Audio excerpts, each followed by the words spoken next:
is now recognized for 5 minutes. Thank you, Mr. Chair, and I thank our chairwoman for holding this critical hearing and consistently highlighting the urgent need in our country for fair and affordable housing. In my district, the Massachusetts 7th, housing is devastatingly in short supply. My constituents, particularly those who are Black, brown, and low income, are being priced out of their homes due to skyrocketing rent. And I want to highlight today just how urgent the need is for investments and policy solutions that meet the moment to address this housing crisis, especially for renters in districts like my own. Across Massachusetts, a quarter of all residents spend half their income or more on housing.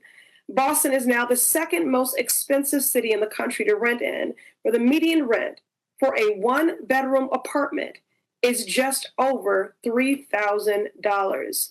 This is a crisis, and we must act swiftly. Housing is at the intersect of everything.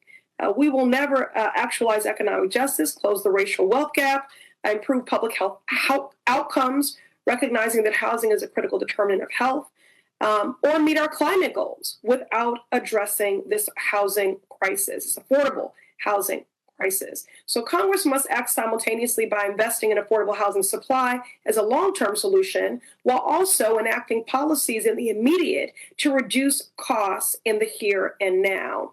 Mr. Mitchell, experts agree that the limited supply of affordable housing is the root cause of housing inflation. Can you explain why we must address it?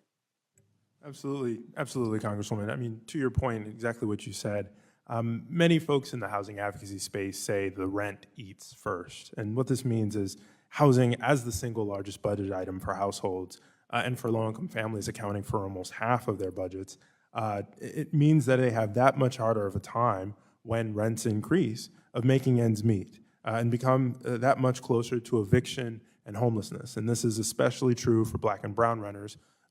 For roughly 1 in 5 Black renters last month reported that their household was behind on rent payments. So it's absolutely imperative that we address the housing affordability crisis.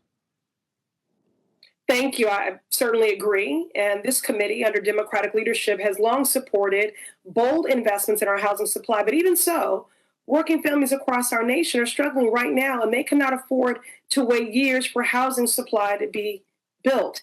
There's 7 days in a week, and not one of them is called someday. We've got to act now. We need to pair these longer-term investments with short-term solutions that alleviate the financial pain that families are facing today. In past moments of crisis, when prices previously spiraled out of control, our country enacted price controls in housing to maintain stability. Mr. Mitchell, how would rent stabilization be effective in ensuring folks are housed in the short term and helping working families across the country, also while avoiding homelessness? Given the immediate needs of renters and the outsized power of landlords to significantly raise rents in this moment, rent stabilization policies offer a near-term pathway of providing relief to renters and addressing the fundamental power imbalance that we're seeing right now. And we should note that rent control policies have evolved tremendously over time. Most modern rent stabilization efforts, they target specific property types within a city or a locality, and they allow for more controlled rent increases, and that mitigates a lot of the negative concerns that people often associate with rent control policies. And the research here is very clear.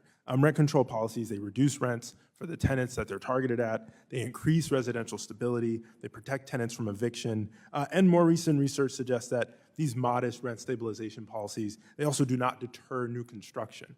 So in some ways you can see that pairing these rent stabilization policies then with the investments in putting new supply online can work well and work hand in hand together. Thank you, Mr. Mitchell. I certainly agree. And housing is a human right. We have to be responsive to the pain that families are currently experiencing with a two-pronged solution that pairs longer-term investments in housing supply with immediate policy change that ensures access to affordable housing. Everyone deserves more than shelter. They deserve to have a home. Thank you, and I yield. Gentlelady yields back. The gentleman from North Carolina, Mr. Budd.